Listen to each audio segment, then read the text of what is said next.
Believe it or not, we are back with crowd control. It has been a minute. Busy convention It's season. been a while, but we're back because, speaking of seasons, it seems like it's crowdfunding season. We're getting right back into it with some huge projects this month. Yeah, September is huge, and we've got some big ones that we kind of missed over the last couple of weeks. A little bit, yeah. I mean, one of the biggest Kickstarters of all time. I don't think we need to draw attention to it, but we do want to talk about it. It needs our help. It needs the crowd control bump. This is the Cosmere RPG from Brotherwise. This funded, last week it ended with $15 million, making it the #1 game of Kickstarter of all time and the number three Kickstarter of all time.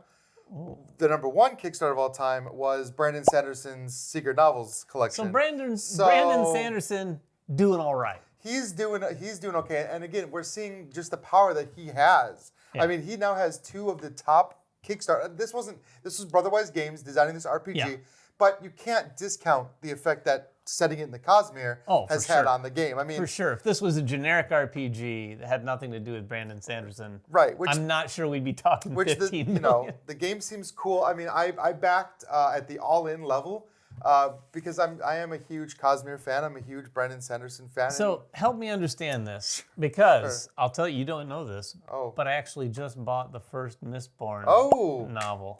Congrats. I'm about 2 pages in after a few weeks. You made it. I'm not a big reader, everybody. But what I want to understand is, what's Cosmere? What's Mistborn? Is there Storm something or other, right? There's Stormlight Archive. Stormlight Archive. Yeah. How is that all connected? It's all connected. It's a web. It's a web that weaves. An intricate web of apparently money. Definitely money. But I've been following this since the beginning. I was there for Elantris. So if that means anything to you, I was there for Elantris. That means nothing to me. So the Cosmere is a world that Brandon Sanderson has created, and what's really cool about the Cosmere RPG is that they're giving you the ability to play stories set in these different worlds. And something that really makes these worlds so cool is the magic system that Sanderson designs. He always has like very in-depth world building. I mean, he's known for it. And so the chance to be able to play in these worlds with the RPG and go, like the base set here, it's Mistborn and Stormlight Archive. So you can kind of play characters in either one. You can jump between them, but then they're promising that you'll be able to travel to the other worlds of the Cosmere. And as Sanderson releases new content, they plan on actually releasing new content as well, so that by the time this is done, you'll be able to roleplay across the entire Cosmere, which is kind of wild. After $15 million, I bet they're planning every bit of content they possibly can for this thing. And for people like me I collect everything I can Cosmere related. In fact, spoiler alert, I'm redoing my library, and we're doing Cosmere-themed everything in the library. Spoiler alert, in case you're peeking in his windows to look at his library. In case you don't want to be surprised when I show pictures of the library when it's done, it's all Cosmere-themed. So obviously, I'm all in on this, and all the stuff I got from the secret novels and then all the stuff I'm getting from this are going to be decorations. It's going to look really cool when it's all done. We've clearly tapped a nerve with Ryan I have been, about his fandom for this. I've been a Sanderson fan since day one, and I backed not only the Secret Project, I also backed the leather-bound version of Stormlight Archive that was just on BackerKit, and I did that. And I have they release, if you go to dragonsteel.com, you can get all the books leather-bound. I have all of them so far. Like I said, we've tapped into his fandom. The next thing was that we want to talk about, also massive campaign. It's been running, by the time we're recording this, just under a week. Yeah. And that is Cyberpunk 2077, the board game. This is from Go On Board. Our friends over there who did The Witcher Old World. I was going to say, this is 2 fandoms for you kind of coming together. For sure. I was looking forward to this. And we're going to have a separate piece later this week on it, so be sure to look for that. So I won't go into great detail here. But the campaign is like $3.5 million right now. They've unlocked a ton of stuff. The game itself is this interesting combination. Every round is going to be a timed round, or a timed phase, and then a phase where it's called cooldown, where you're kind of like taking account of like, okay, where is everything? And taking a deep breath after the real-time phase? Literally, the rules, the cooldown starts with breathe out, breathe in. And you're actually kind of planning, okay, what do we want to do in the next phase? But you can take your time with that. The timed phase is really interesting because it's not just real time. It's not chaotic, everyone playing at once. You take turns around the table, but it is timed. So you're wanting to move fast. You're wanting the guy next to you to move fast so you can get your turn in, and the timer's going out. So that's it's a really, level of pressure you hate normally, by the way. generally speaking, yes. But like I said, spoiler alert, check out our content so you can hear my thoughts on it, because we did get a chance to demo it.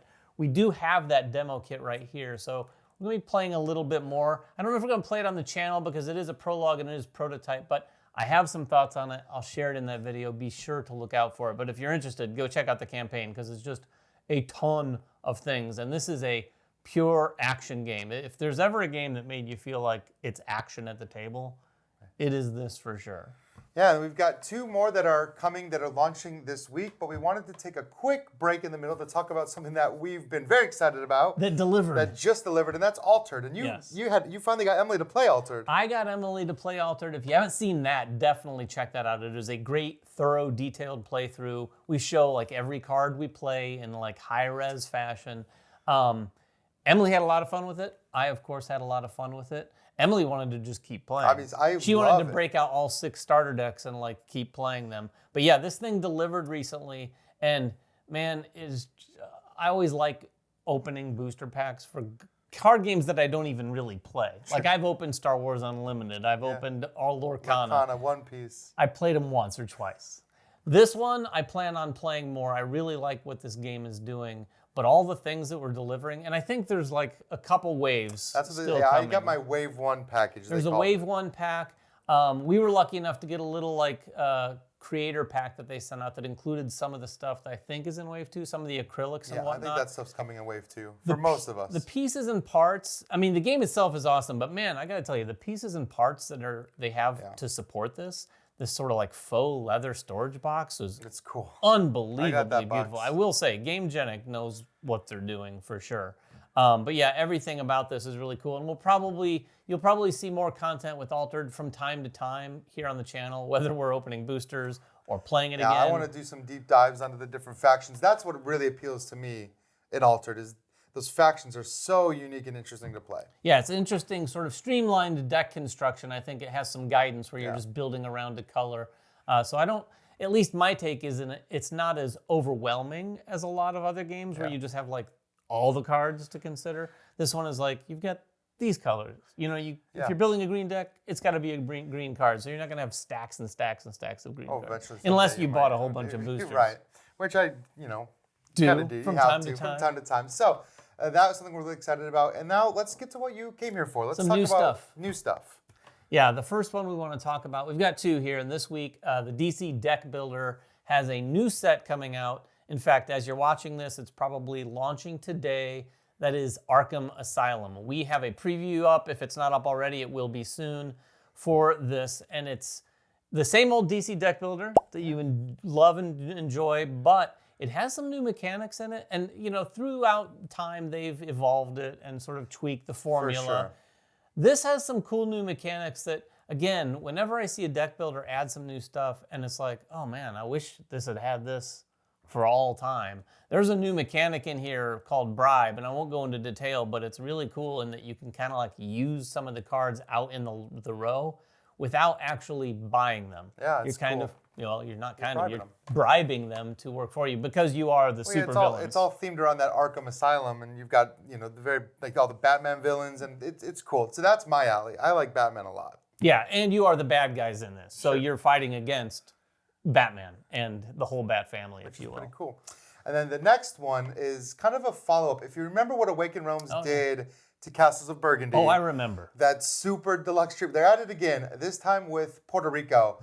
And look at it. Just look at it. That's all I'm going to say to you. That's all you have to do. If you looked at Castles of Burgundy and thought, man, that game is gorgeous, they might have even stepped up their quality here because the boats that they have in this game, and if you've never played Puerto Rico, you're bringing these shipments in on boats, and they have these different slots that you can put goods, but the goods are all like little PVC baskets filled with like bananas and fruit, and it's insane. Yeah, Wild. What they did, first of all, also, Ryan and I, we've never played the original Puerto Rico.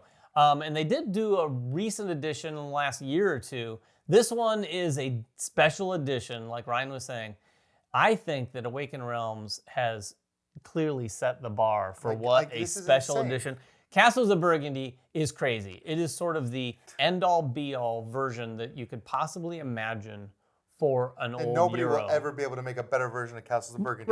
Right. And I think that's the case with this. Again, just looking Yeah. at the campaign page and the components and everything, the artwork, everything looks like they said, okay, what did we do with Castles of Burgundy? Let's do all of those types of things for Puerto Rico. The player boards are amazing. All the tokens are really thick tokens. It's beautiful. It makes me want. I'm definitely want. going to play it. I want to play this game. For those who are wondering, they did follow in the footsteps of the last Puerto Rico. This is kind of a new theme for Puerto Rico, which is probably a better theme. If you remember early Puerto Rico, you are playing as like mayors who have come in and colonized these towns in Somewhat Puerto Rico. problematic. Now, in the new version of Puerto Rico, that's post-colonization when the farmers and the landowners kind of took it upon themselves to build the economy of Puerto Rico. And so, I mean, for those who may have turned away Puerto Rico because of a colonistic theme, like this is a new approach to that time period. Mechanically, though, Mechanically, Puerto Rico. the same game. Puerto Rico. And it's a classic. Visually different. I mean, and again, we should say they didn't just upgrade the components. They've completely redone the artwork from ground up with their Awakened Realms the artists. buildings and everything. Everything. Like the buildings, the artwork on the tiles looks amazing, but then there's also miniatures for all of the buildings. It's going to be silly. I don't know what all the different levels are and how much they cost, but it will be interesting to see. I mean, that's going to go, that needs to go right there with next to Castles of Burgundy when it's done. These are like pieces of art, honestly. These are like heirloom board games. Heirloom board games. That's a new show on our channel here. No, but those are the campaigns and the games that we wanted to talk about this week. I don't know if we'll be back next week, but if we are, there's more. There'll be more plenty to next talk week. about this month and next, probably going into September, October. It'll probably slow down a little bit in November. But yeah, if you have any questions about any of the things we talked about today, please make them in the comments below and let us know if there's any campaigns that you know of that you're like, hey, why don't you mention this? Or hey, talk about this next week. We'd love to talk about it. Let us know. Until next time, though, make sure everyone has fun at the table, and we'll see you then.